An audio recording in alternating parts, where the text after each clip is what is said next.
Javier, buenas noches, ¿cómo estás?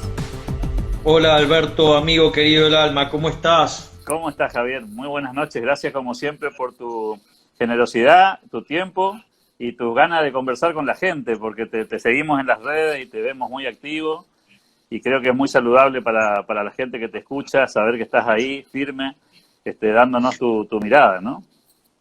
Para mí siempre es un placer y un honor hablar contigo, Alberto, porque si hay alguien que hace mucho para seguir sosteniendo las ideas de la libertad, sos vos con tu enorme trabajo y para mí es un honor considerarme tu amigo. Gracias, Javier, por las consideraciones de siempre. Y voy a empezar con una pregunta que hoy, como te imaginarás, la gente te tira las preguntas ya antes de que vos aparezcas. Y hoy me dijeron, preguntarle a Javier para que cuente un poco más en profundidad por qué esa definición de ANCAP dinámico y cómo vive hoy con el coronavirus esto de ser, digamos, de alguna manera un libertario. Bueno, yo suelo definir que en mi pensamiento, filosóficamente, yo soy anarquista de propiedad privada, ¿no? O sea, lo que es un anarcocapitalista o un nácrata o un partidario del autogobierno. Y porque básicamente yo estoy convencido que la solución derivada del orden espontáneo y de los individuos tomando decisiones buscando su propio bienestar conduce al máximo bienestar general. De hecho, considero que todas esas definiciones que surgen del análisis microeconómico, que señalan las existencias de fallos de mercado, en general son malas lecturas de la realidad.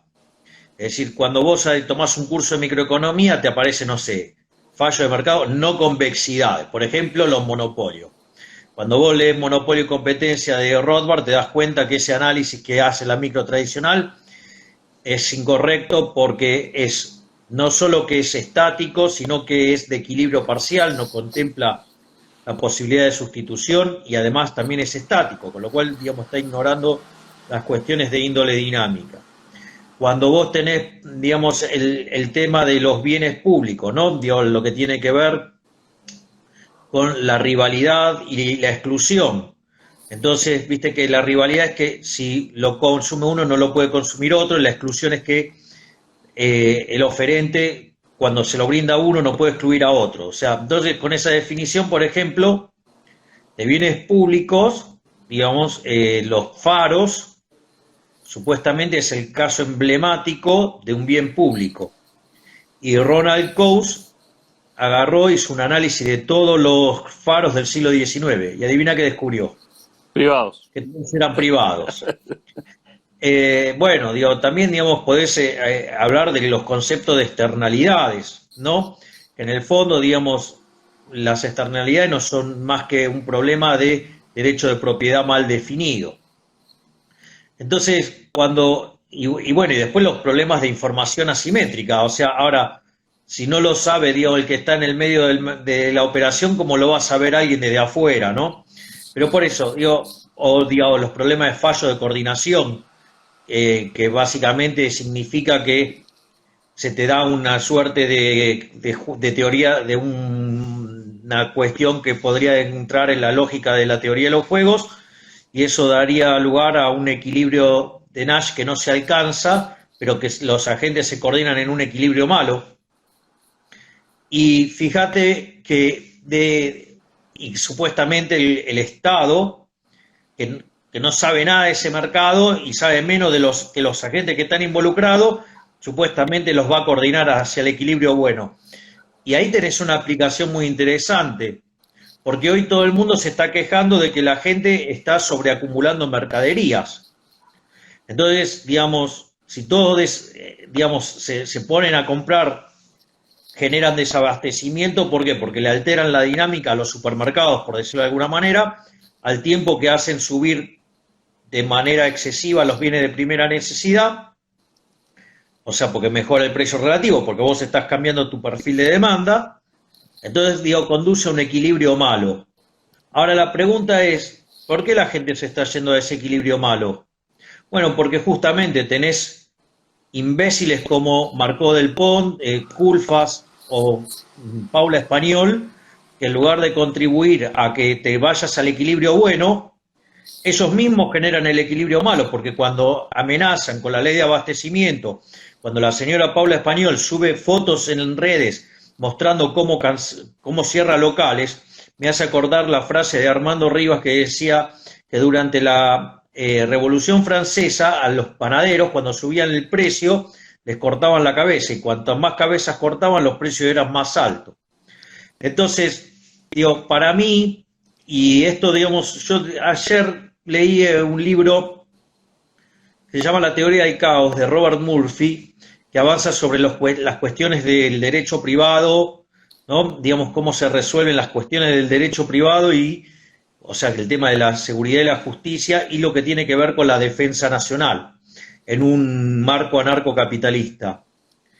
Y ahí, digamos, me encontré con una frase que yo solía utilizar recurrentemente, y es que en general cuando se hace alusión a un fallo de mercado y a la necesidad de utilizar el Estado, que es en el fondo arreglarlo por la fuerza, en el fondo, desde mi punto de vista, significa un fracaso intelectual.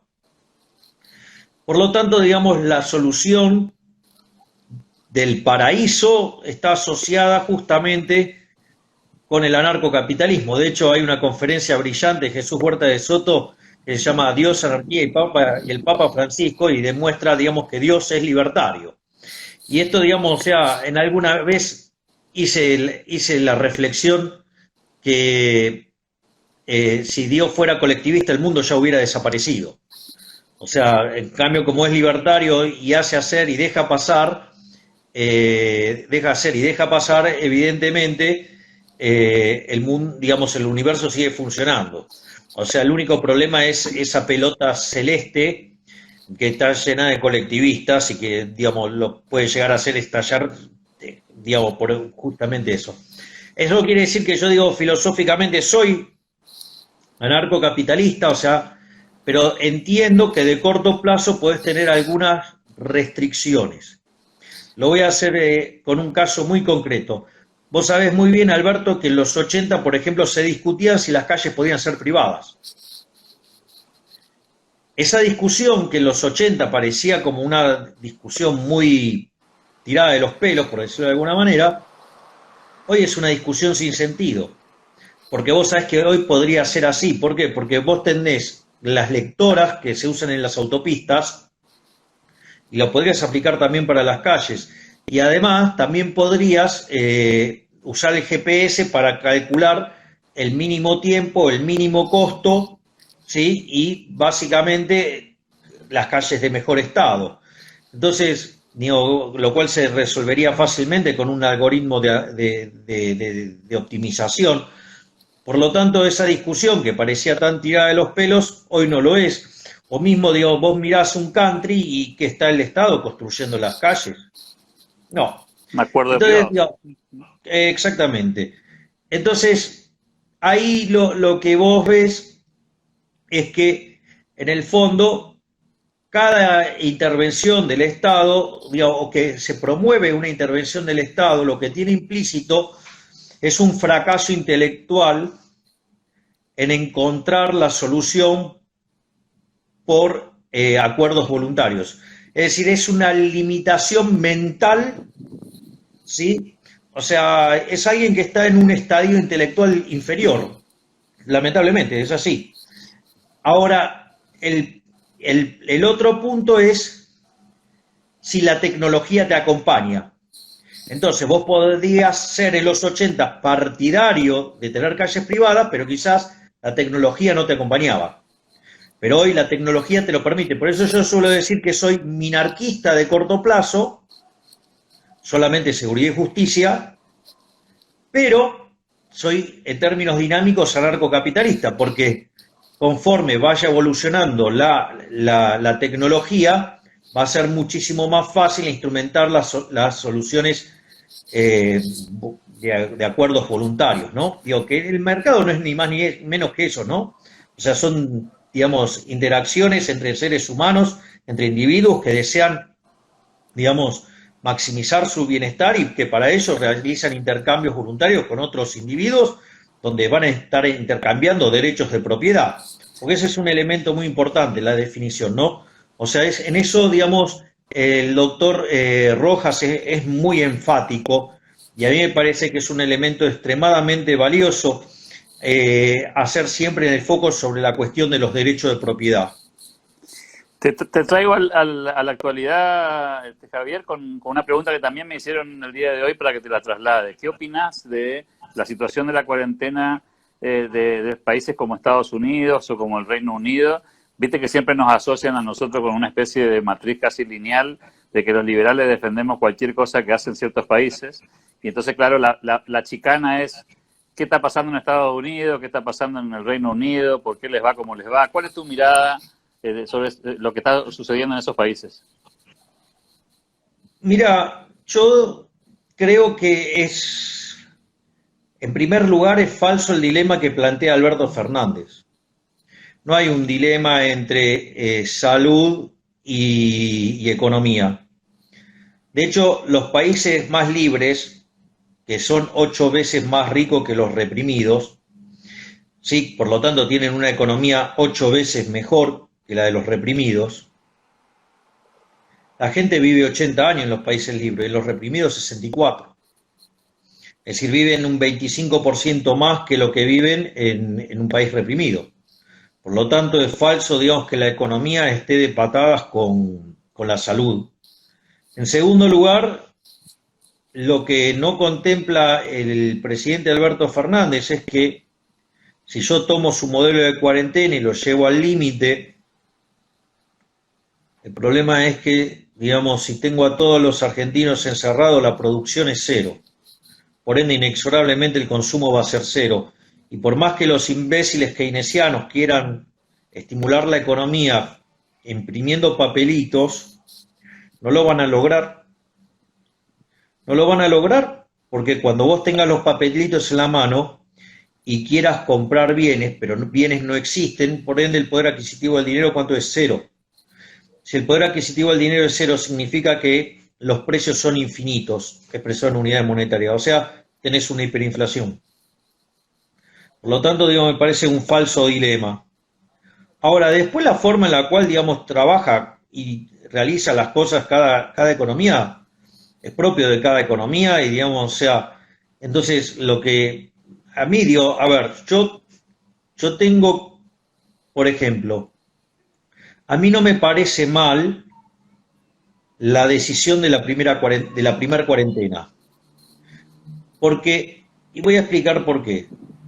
A ver, yo puedo ser todo lo narcocapitalista que se pueda hacer. Pero vos, en la situación de inicio, tenés lo que matemáticamente se llama, cuando haces un programa de optimización dinámica, que se llama condiciones de estados. Es decir, el mundo no es como yo quiero hoy, es como es, ¿me comprendés? Y esa es una restricción. Y esa restricción vos no la podés dejar de lado. O sea, vos no, digo, si, ¿me entendés? O sea... No podés ignorarla. Exacto, digo, ya nos costó bastante caro esto en la década del 30, ¿no? Digo, lo que fue la Gran Depresión entre el 29 y el 33. Cuando George Harrison reemplazaba a Richard Stone en la Reserva Federal, donde Richard Stone había tenido un ataque al corazón, había tenido un infarto y estaba de licencia, Richard Stone había sido clave en la creación de la Reserva Federal, porque la Reserva Federal, cuando se creó en 1911, digo, Estados Unidos venía de 28 pánicos bancarios. Entonces, digo, buscaron la forma de resolverlo creando la Reserva Federal, donde una parte es del sector privado, una parte es del gobierno y otra parte de los estados. Entonces, en ese contexto, lo que hizo George Harrison, donde Milton Friedman y Anna Jacobson Schwartz en la historia monetaria de los Estados Unidos, capítulo 7, lo tratan literalmente como un pelotudo. Digo, la solución que aplicó la podrías escuchar de cualquier liberal libertario, que era, bueno, deja que limpie el mercado. De hecho, digamos, el que recomendaba eso, ¿sabés quién era, no? Hayek. ¿Y cuál era el problema? El problema era que el sistema financiero estaba construido sobre el encaje fraccionario. Y dejar que limpie el mercado terminó siendo un desastre donde, digamos, con una caída de la velocidad del 25%, le sumaste una caída en la cantidad de dinero y generaste una situación desastrosa que fue lo que dio lugar a la aparición del keynesianismo, que nos metió en este camino de servidumbre. De hecho, años después, Hayek pidió perdón por ese error, ¿no? Y de hecho también, digamos, después avanzó en lo que es la desnacionalización del dinero, y ahí está toda la discusión, digamos, de lo que es Mises, Hayek y Rothbard acerca, digamos, de cómo debería ser el sistema financiero. Y bueno, como vos sabés, o sea, con Diego nosotros somos partidarios de la banca Simon, que valdría a 100% de encaje sobre lo que es el almacén de valor y, digamos, una banca libre en la parte de inversión, ¿no? Y obviamente, digamos, eliminando el Banco Central y que la moneda sea la que elija la gente. En el caso, digamos, de Hayek, Mises y Rothbard eran más partidarios de usar el oro, pero, digamos, nosotros somos partidarios que la elija a la gente, la moneda. Que también, bueno, en el fondo es lo que está en Hayek, ¿no? Lo que pasa es que en el momento y en el lugar que Hayek escribe era probable que la gente eligiera el oro. Si vos haces esto hoy en la economía argentina, lo más probable es que elija el dólar. O sea, yo creo que tiene que ver con eso. Vos decías entonces, que te quedás con la primera cuarentena ¿te bancás la primera cuarentena de Alberto, decías? Claro, porque el tema es que vos no podés ignorar lo que llaman las condiciones de Estado. O sea, yo no puedo dar recomendaciones propias de una sociedad narcocapitalista cuando tengo el Estado metido por todo el medio y no tengo las instituciones que pueden sostener ese mundo, ¿no? Entonces, frente a la situación en la cual se encuentra el sistema de salud, donde claramente la parte pública es un fraude, es una estafa, entonces, ¿qué pasa? Cuanto más malo es tu sistema de salud, tenés que encerrar más gente y por más tiempo. Entonces hubo que encerrar el 87,5% de la población durante 2 semanas. ¿Por qué? Porque una de las características del virus es la velocidad con la que se expande. Entonces, dado la calidad del sistema de salud, te lo rompía todo y tenías una explosión de muertos. Entonces tuvimos que ir al método cavernícola, que es encerrar a la gente. O sea, para quitarle velocidad. Entonces, a mí, fíjate que eso tiene 2 efectos positivos, que es, si vos tuvieras la misma cantidad de infectados, te los desparraman el tiempo. Por lo tanto, la restricción sobre el sistema de salud es más liviana, por decirlo de alguna manera. Si vos además aprovechás ese tiempo para reequipar el sistema, estás todavía más holgado. Y hay un elemento muy importante durante esas 2 primeras semanas, es el rol de los medios, tratando de contribuir en la educación de la gente para mejorar sus hábitos de higiene.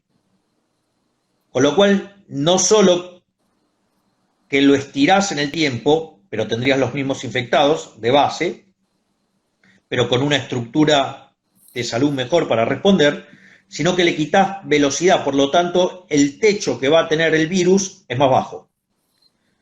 Entonces, a mí eso no me parecía mal.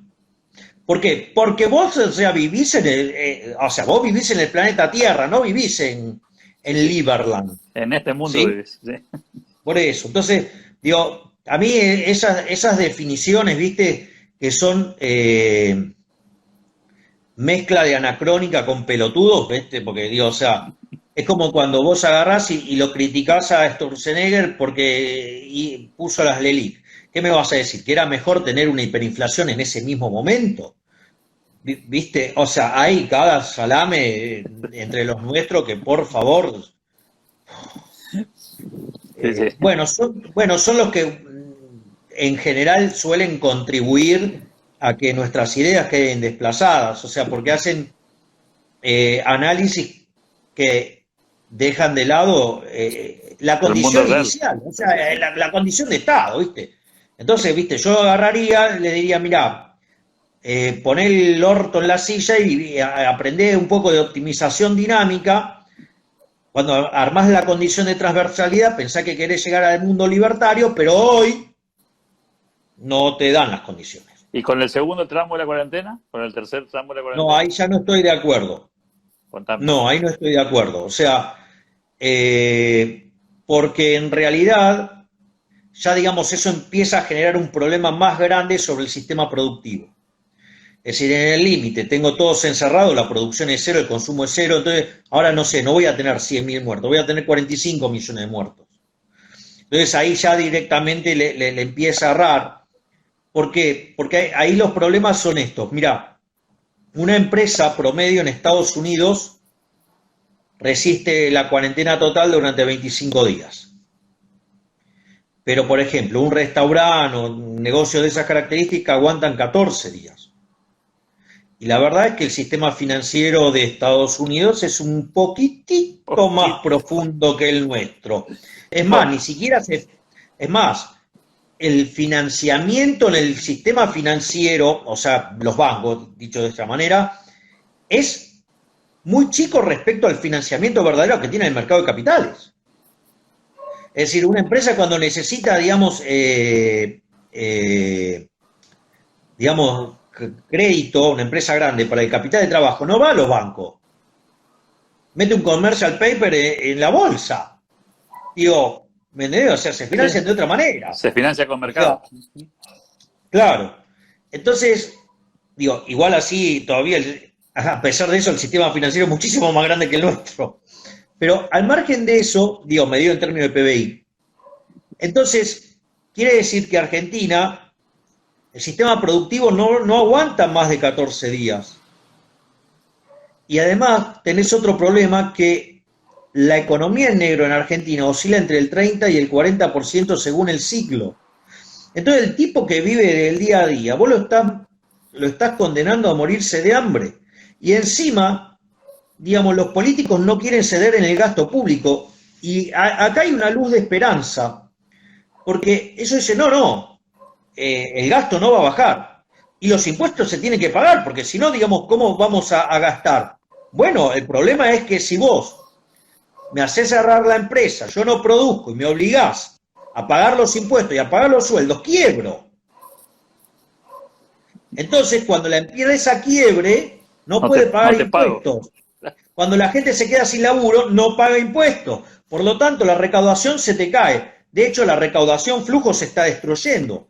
En la provincia de Buenos Aires esperan que caiga 40%. Lo que es rentas en Capital Federal cayó 47%. Por lo tanto, digo, vamos a un descalabro fiscal enorme. Entonces, yo lo que creo es que el coronavirus es contracción de oferta, exagerada por la cuarentena, estímulo de demanda agregada financiado con emisión monetaria de un dinero que nadie quiere. Y si encima pones controles de precio y ley de abastecimiento, digamos, el nivel de escasez que vas a generar es fenomenal. Y yo creo que va a empezar a faltar el morfi, y ahí, digamos, se va a desatar la guerra civil. Va a haber una guerra civil. O sea, si le dan rienda libre a los estúpidos de Marcó del Pont, Culfas y Paula Español, hay una guerra civil. Y vos decís que otro idioma, esta gente no va a entender otro idioma, el idioma económico no lo va a entender, la dinámica de las empresas tampoco, va a aspirar hasta donde pueda. Esa es un poco tu mirada. Sí, y les va a estallar en la cara, seguramente.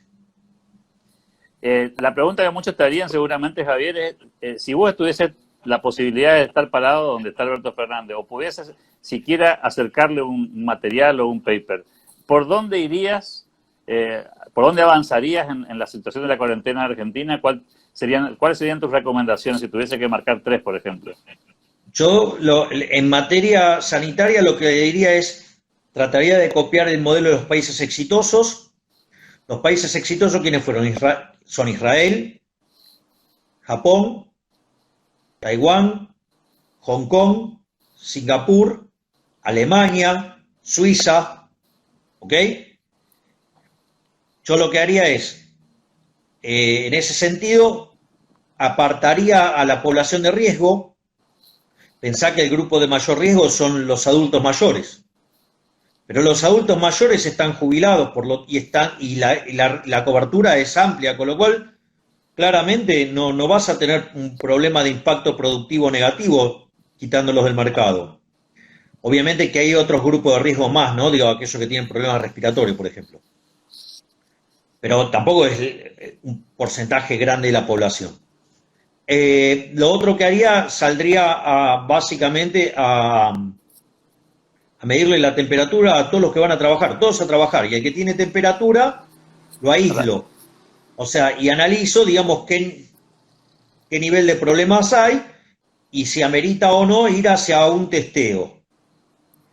Donde también, digamos, podría incorporar que las personas que fueron apartadas, pero que no, y que tienen que ser aisladas, pero que no ameritan todavía un testeo por el nivel de temperatura, puedan hacérselo solo.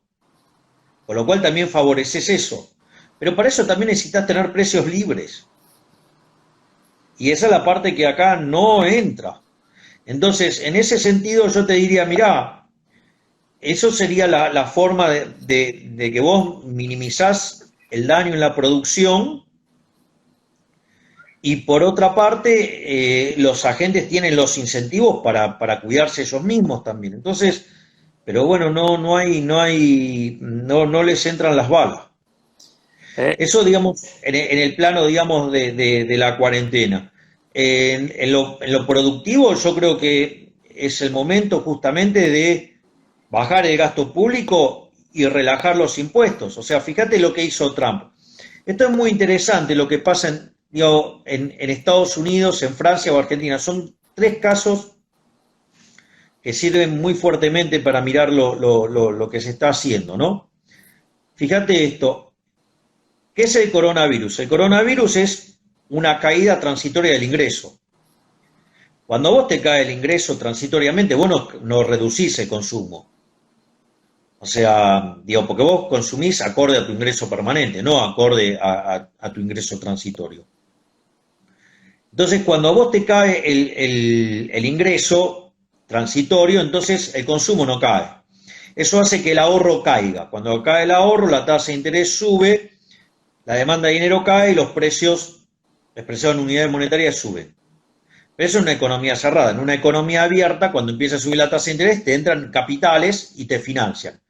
A punto tal que la tasa permanece igual, por ende no cae la demanda de dinero, no suben los precios, y la contracara es que vos te endeudás con respecto al mundo. Y eso es lo que está haciendo Estados Unidos, y eso es lo que está haciendo Francia. Pero fíjate qué distinta la política que aplica Estados Unidos de la que aplica Francia. Estados Unidos, ¿qué hizo? Frente al shock que implica una caída de la producción, busca compensarlo, al menos parcialmente, con una baja de impuestos sobre las empresas para que la retracción que tiene por la caída de la producción, porque se corrió la gente del mercado laboral, eso lo compensa con menos impuestos. ¿Para qué? Para que las empresas produzcan más. Y al mismo tiempo, fíjate que aquellos que se quedan sin trabajo, Trump les gira un cheque con dólares. Y esos dólares los americanos los pueden gastar en lo que se les dé la gana. Y ese aumento de la demanda agregada contra una oferta que se está contrayendo, mitigado eso parcialmente por la baja de impuestos, eso hace que aumente el déficit de cuenta corriente, que era lo que habíamos dicho antes, ¿no? Pero vos vas con esos dólares a cualquier parte del mundo y vos vas a Inglaterra y te los toman. Ahora, yo te llevo a dar pesos y te mando a Inglaterra y cuando quieras pagar algo te van a meter preso por el intento de estafa. ¿Ok? Ese es el primer punto. El segundo punto es que frente a estos escenarios de crisis, la aversión al riesgo sube y sube mucho la demanda de dinero. Entonces, dada tu restricción de presupuesto, si te sube la demanda de dinero, te cae el consumo. Entonces, ¿qué hace la Reserva Federal? Flexibiliza la política monetaria. ¿Para qué? Para que vos puedas demandar dinero sin que caiga el consumo y que no te profundice el problema en términos de actividad, porque, digo, nos guste o no, los precios dado el marco institucional que tengo, se comportan como rígidos a la baja. ¿Ok? Si tuviera otro marco institucional, probablemente los individuos ya hubieran creado las instituciones para que, ¿me entendés?, los contratos sean por cantidades. No, Está clarito. Exacto. Digo, de hecho, en los campos esas transacciones existen, ¿sí? Y están condicionadas a que se caiga la cosecha, digo, lo que pasa, de lo que fuera, o que caigan los precios, los pactan en cantidades, o sea, con lo cual, digo, no es que el sector privado no lo sepa hacer, pero si no tenés las instituciones hoy, estás en el horno, ¿ok? Por eso siempre refuerzo el argumento de las condiciones de Estado. Y después, otra cosa que, entonces, ahora, fíjate qué distinto qué es lo que hace Francia. Francia, en su forma socialista de ser, hace la asistencia, pero el que gasta es el gobierno. Es decir, el gobierno decide en qué, o sea, te va a dar subsidios, pero él decide en qué. En cambio, Estados Unidos te gira la plata. Vos decidís en qué la gastás. En el caso de Francia, gasta él, porque cree que sabe mejor que vos lo que vos necesitás. Y esto no es trivial. Claro, y esto no es trivial. Primero porque, digamos, o sea, ya sabemos que las preferencias, digo, las conocés vos. Difícilmente la conozca el policy maker. Pero hay una parte más grave, porque eso es un aumento del gasto público. Como decía Friedman, no hay nada más permanente que un aumento transitorio del gasto público. Después, cuando quieras volver atrás, no va a volver atrás en Francia. Consecuentemente, se va a traducir en una mayor presión fiscal y una pérdida de salarios reales de los franceses.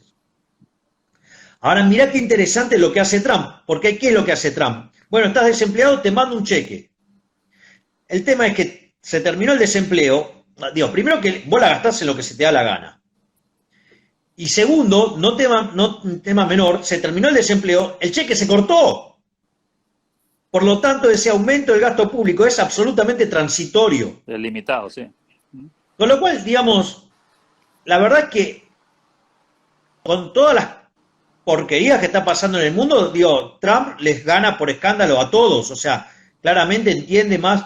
Obviamente que hay una parte del juego que el tipo también la juega, ¿no? O sea, digo, les da una mano, no sé, a las empresas de auto para que le hagan los respiradores y no sé qué carajo pasó y entonces les pega una apretada. Ok, digo, ahora, frente al intento de implementar el comunismo acá, digamos, la diferencia es un abismo.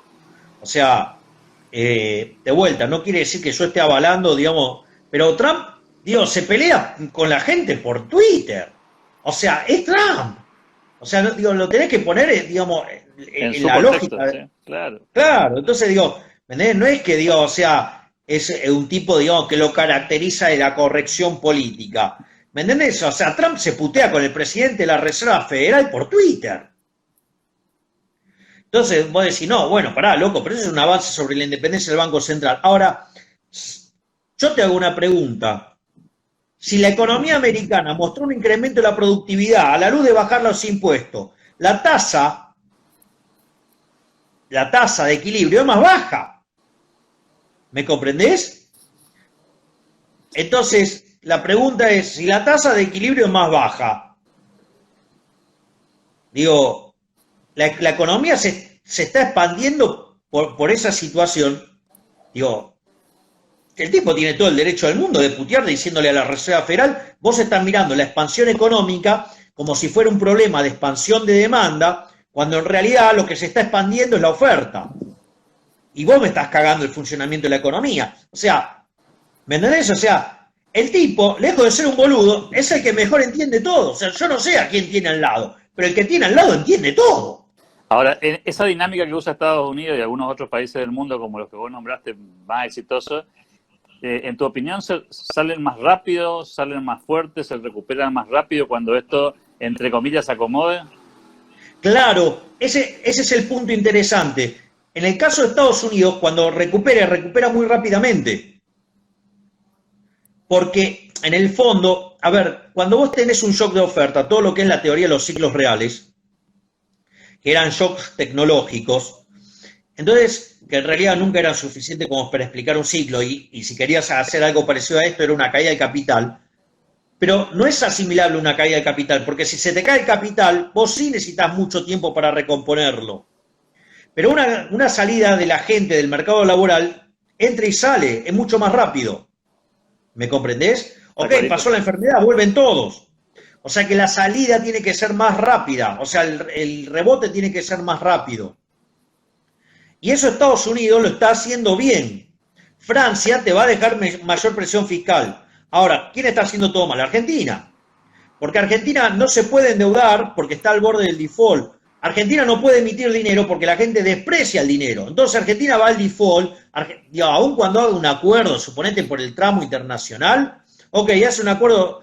Y Alberto, ¿a dónde la deuda se paga con superávit primario? El déficit, el macrismo, si bien informó 0,6 de déficit primario, eso se logró con licuación de partidas y se logró con el libramiento sin pago, o sea, cuentas que tenían que pagar en diciembre no la pagaron y se la pasaron al otro gobierno. Cuando vos corregís por eso, el déficit son 3 puntos el PBI. Digamos, si a eso le sumás el paquete fiscal, 5. Y si a eso le sumás que la actividad se está haciendo torta y no quieren bajar el gasto, no sé, va a ser un número monstruoso. Entonces, ¿cómo vas a llegar a un superávit primario de 3, 4 puntos del PBI para pagar? Entonces, sí, no sé, suponete que le dan no sé, suponete que le funciona bien la negociación del tramo externo. ¿Con qué carajo va a pagar? Sí, en el mejor de los casos. Bueno, pagás con superávit primario y con crecimiento, no tenés ninguna de las dos cosas. Chao, olvídate. Ahora, en ese contexto, Javier, el presidente dice, nos está yendo bien, no tiremos todo por la borda, sigamos en esta dirección porque la curva se está aplanando y el pico va a ser en mayo. Bajo esa lógica, cuando lleguemos al 26 de abril, va a repetir la misma cantinela si es que los números lo acompañan, los números sanitarios lo acompañan. La pregunta sería, bajo esa lógica, ¿cuándo termina esto? Porque esa lógica es como inercial, ¿no es cierto? Vos seguías tan infinito así. Sí, claro, pero el problema es que, a ver... En el medio te morís. ¿Sí? Claro, exacto. Porque el punto cuál es, que Estados Unidos, Francia, Italia, España, se pueden endeudar. Entonces vos no producís, pero consumís porque te estás endeudando. ¿Ok? Pero Argentina no se puede endeudar. Con lo cual, digamos, a vos se te va a caer la producción y no vas a tener que consumir. Por eso, si vos me decís que acumulás dólares o morfi. Porque encima con los idiotas estos, Culfas, Marcó el Pont y Paula Español, o sea, el morfi va a faltar. De hecho, a ver, ya hay problemas de saqueos. No los muestran. De hecho, los chicos que hacen delivery no salen de lo que es Capital Federal y la zona norte de Buenos Aires, o zonas muy puntuales del sur, ¿sí? Olvídate si no. Al resto no se animan. No, ya no van más porque están podridos de que los afanen.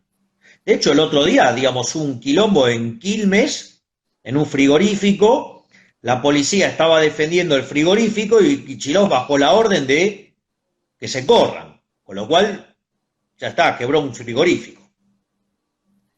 Entonces, me parece que no están midiendo correctamente el impacto económico. Nada. Además, ya cortaron la cadena. Aparte, pensá que hay entre 30 y 40% de la población está en negro. Ya no tienen dónde rascar para morfar. No, bueno, le vamos a girar plata. Ok, le girás plata. ¿Y qué compra? ¿Qué bienes? Compra si no puede comprar bienes porque no se los produce. Entonces, y si encima tenés idiotas controlando precios y generando desabastecimiento, olvídate. O sea que vos imaginás que el pico ese de popularidad del que tanto se habla o se hablaba, en la medida que la economía empieza a hacer su parte y la gente no tenga un mango para comer, esto va a empezar a girar y la demanda de los ciudadanos al gobierno va a pasar por otro lado. es que ya no tiene el 93% de popularidad que alcanzó con la primera cuarentena. De hecho, fíjate que con la segunda cuarentena empezó la gente a cacerolear. Quiere decir que hoy ya esa imagen se está cayendo. Y cuanto más profundice la cuarentena, más se caiga la producción, más se acelera el proceso inflacionario, esto se va a poner muy complicado. No te queremos robar más tiempo, Javier. Tengo una última cuestión que me gustaría que la plantees. Vos decías, el desenlace es la conmoción social, la eclosión social, la cuestión de una posible guerra civil que planteaste. ¿Hay alguna luz en el camino que vos visualizás que pueda ocurrir en el proceso para que la Argentina enderece ese barco? ¿Pensás que los ciudadanos podemos hacer algo? Esa es un poco la pregunta. Mi única esperanza es que una vez que, como dice un amigo mío que se llama Milton, que una vez que porque sobre Argentina se avecina una nube negra, nos va a cubrir una nube negra que va a tener el formato de default, hiperinflación, caída del PBI, va a tener mayores pobres, indigentes, y probablemente, si siguen jodiendo con los controles de precios, un desabastecimiento y una guerra civil, porque, terminan generando una descoordinación en el sistema que conduce a un equilibrio malo, y cuando empiece a faltar el alimento, la gente, antes de morirse de hambre, va a tratar de hacer algo. Mi esperanza es, como dice otro amigo mío llamado Murray, y es que la cosa salga para el lado liberal. Es decir, que cuando el Estado te haga comer la peor crisis de la historia, la gente se dé cuenta que el Estado no es la solución, sino que el Estado es el problema. Javier, esa es mi esperanza. O sea, que cuando todo esto pase, lo que emerja sea un nuevo orden liberal y que a partir de ahí podamos salir. Por eso me parece que la tarea, por ejemplo, que tenés vos enfrente es una tarea fundamental, porque vos liderás las fundaciones liberales y va a ser muy importante que en medio de esta batalla sigamos arrojando luz sobre que el Estado es el problema y el Estado no es la solución, porque para que cuando esto estalle la gente tenga conciencia que el problema es el Estado, que el Estado no es la solución y que el camino, para la prosperidad es la libertad. Entonces, me parece que frente a otras situaciones donde siempre la izquierda estuvo mejor preparada, fíjate que apareció esta crisis y ya, está el sorete ese de Cissé, este filósofo zurdo, proponiendo el final del capitalismo y diciendo, bueno, en realidad, ¿y cómo va a ser el nuevo equilibrio?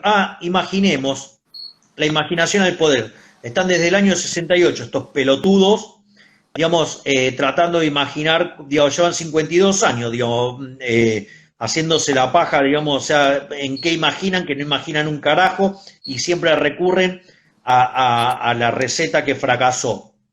Entonces, me parece que, a diferencia de otros lugares, nosotros en el último tiempo hemos logrado instalar una contracultura, ¿no? Porque, la cultura fue tomada por la izquierda, acá es el máximo experimento gramsciano del mundo, ¿no?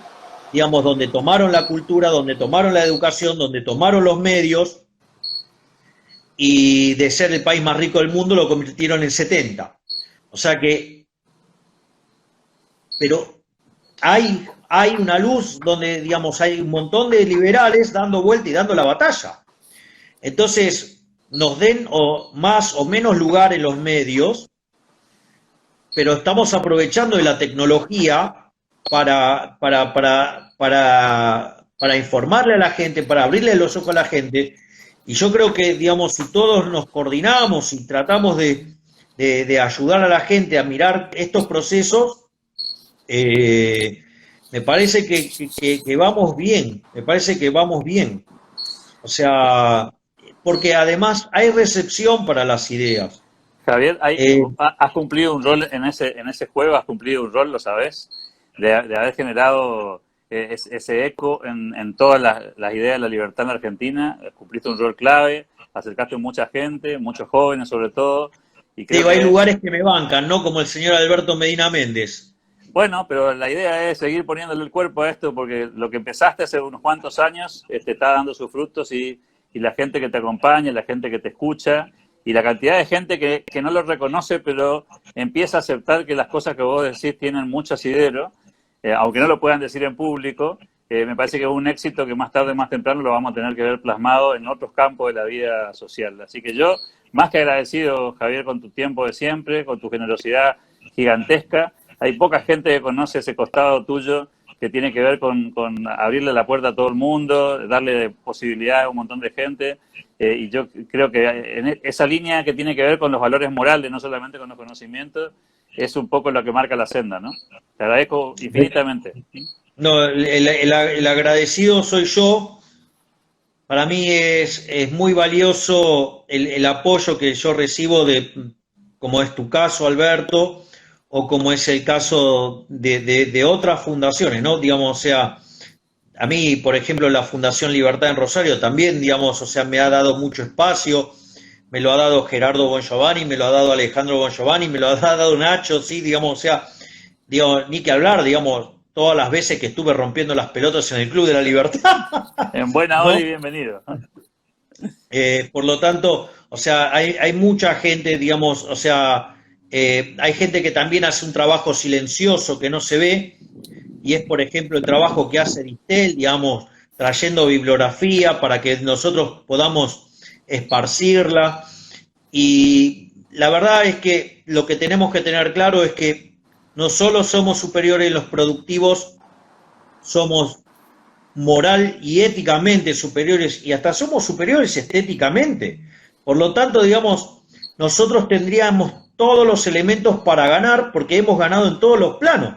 El problema es que no nos hemos enterado o no nos hemos animado, o como denuncia Axel Kaiser en su libro La fatal ignorancia, es perdimos la pelea porque nunca nos plantamos a darla. Entonces yo creo que en este momento, con las cosas que se avecinan para Argentina, tenemos un conjunto de personas que están en condiciones de dar la batalla. Digo, al margen, digo, si son liberales clásicos, si son minarquistas, anarquistas o lo que fuera, porque hay algo que a mí me parece sumamente valioso. Ha habido muchísimas críticas a mi colega José Luis Espert, pero yo quiero señalar algo. Primero, que cuando te metes en el chiquero de la política te vas a ensuciar. Por lo tanto, acusarlo de eso me parece Otra vez estar fuera del injusto. mundo. Y otra vez estar fuera del mundo, ¿no? Exacto, ese es el primer punto. El segundo punto es, el objetivo de José Luis, sabiendo que era una elección polarizada, era meter las ideas en el debate. Y él llegó al debate y además lo ganó. Todos saben que ganó el debate. Entonces, me parece que criticarlo es injusto. Digo, yo creo que ha hecho un enorme aporte. Y vos sabés que yo no soy de la línea de José Luis. José Luis es un liberal clásico que tiene ciertas visiones que yo no las comparto. Ahora, eso, digo, ¿por qué? Porque soy un minarquista con filosofía anarquista. Ahora, hey, vamos, pero como decía Friedman hay una parte que es genial, dice, mire, si usted se fija, hay distintos tipos de liberales. Entonces están los liberales clásicos, están los minarquistas, dice, y si se fija bien, hasta los hay anarquistas. Claro, estaba hablando del hijo, ¿no? Dice, ahora dice, bueno, ok, Dios, no, ¿sabe qué? Podemos agarrar y matarnos a piñas entre nosotros. O reconocer al enemigo, ir contra el enemigo, ganarle la batalla y después vemos. a qué orden liberal evolucionamos. Esa parte no Entonces, entendemos. Esa claro, parte todavía bueno, no entendemos. exacto. Entonces, la verdad es que por más que yo pueda tener diferencias, no sé, sobre el Banco Central, donde José Luis quiere tener un Banco Central que haga una política monetaria óptima, y yo lo quiero cerrar, ¿sí? Digo, pero eso digo, no me va a hacer oponerme a José Luis. O sea, y no voy a dejar de ser agradecido por haber puesto las ideas en debate y haber ganado el debate. O sea, no sé, digamos, probablemente, digamos, o sea, esté desarrollando una arista política y me llevo bien con todos los libertarios, ¿no?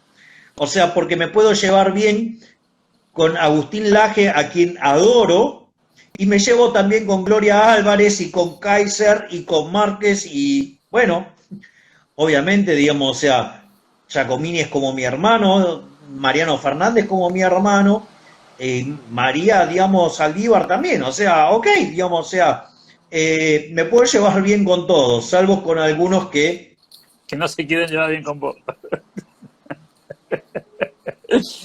Javier, otra vez habla bien de vos, estas cosas que decís, de gente con la que sabemos que tenés por ahí alguna diferencia, pero que valorás su actitud y su tarea y la gran capacidad que tenés, vos no lo vas a decir, yo lo puedo decir, de aprender, digo, de sumar experiencias y de que a lo largo del tiempo muchas cosas que han pasado te hayan permitido incorporar herramientas, visiones, miradas, y eso me parece que te hace superior en un montón de cuestiones en este mundo de las ideas. Agradecido infinitamente, Javier, por tu tiempo y por tu disposición. Y sabemos que en cualquier momento estamos nuevamente en contacto contigo, agradeciéndole a toda la gente que te acompañó en el día de hoy. Bueno, yo, el agradecido soy yo.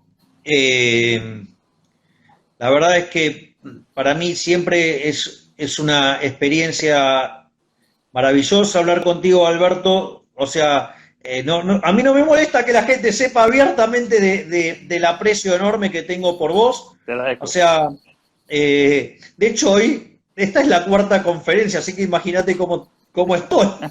Pero, digamos, o sea, jamás dejaría de hacerme un espacio para el Club de la Libertad y en especial para vos, Alberto, porque de vuelta, yo creo que vos sos de esas personas que hacen un trabajo enorme y que por algún motivo, o sea, no se los ve o se lo ve menos, pero que sin el trabajo de ustedes, digo, esto sería muchísimo más difícil. No digo que no se haría, digo que sería mucho más difícil.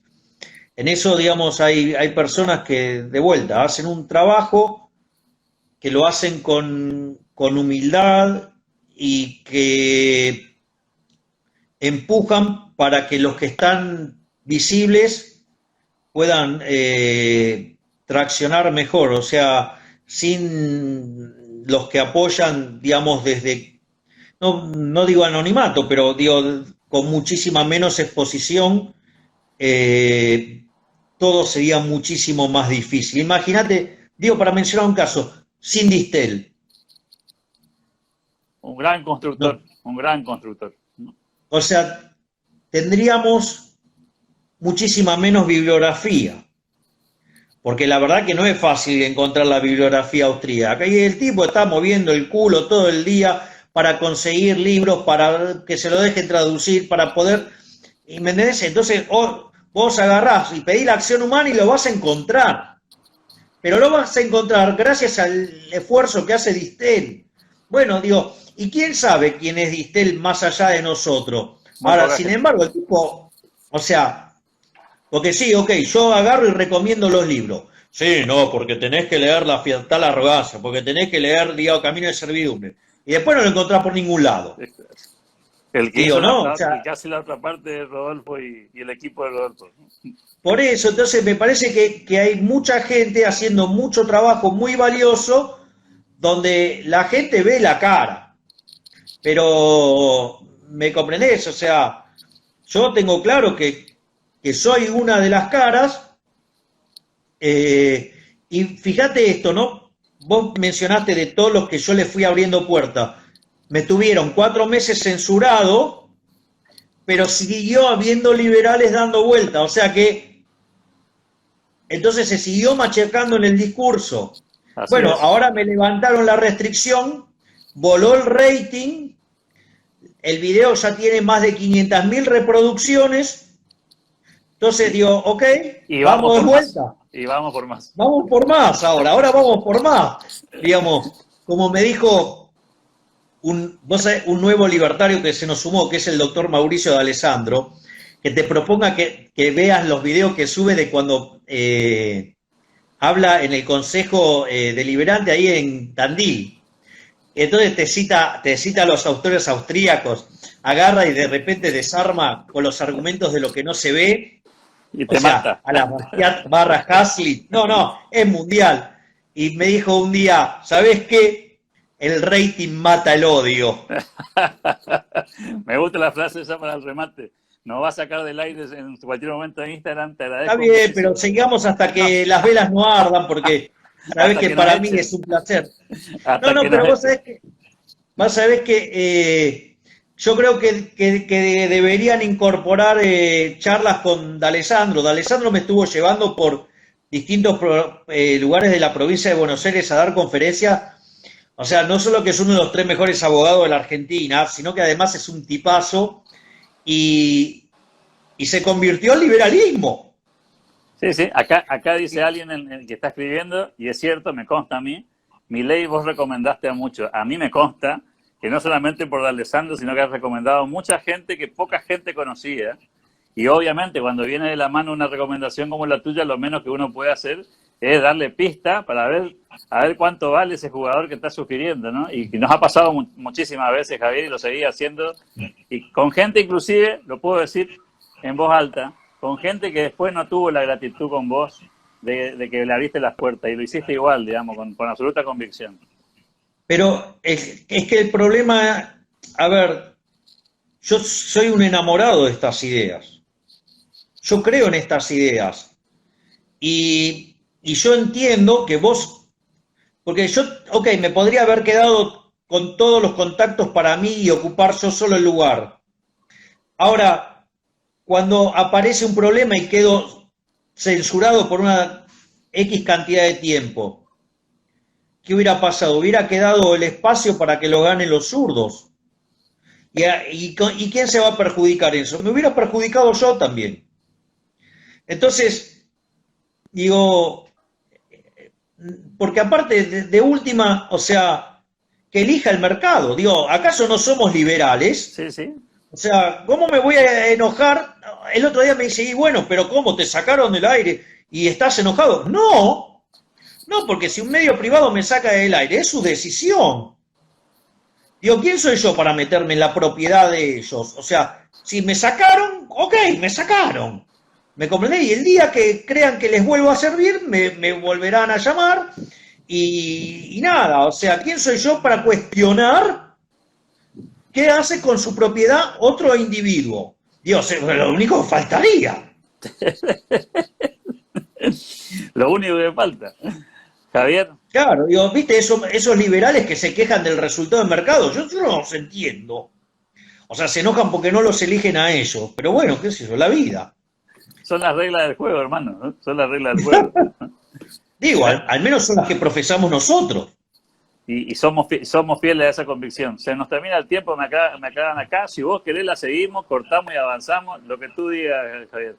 No, cuando se agota y nos volvemos cerrá a la voz con el viva la libertad, carajo, vos, porque vos estás viendo ahí los segundos. Decí la última que nos quedan segundos. Toda tuya. Les mando un abrazo grande y como corresponde, la arenga libertaria. ¡Viva la libertad!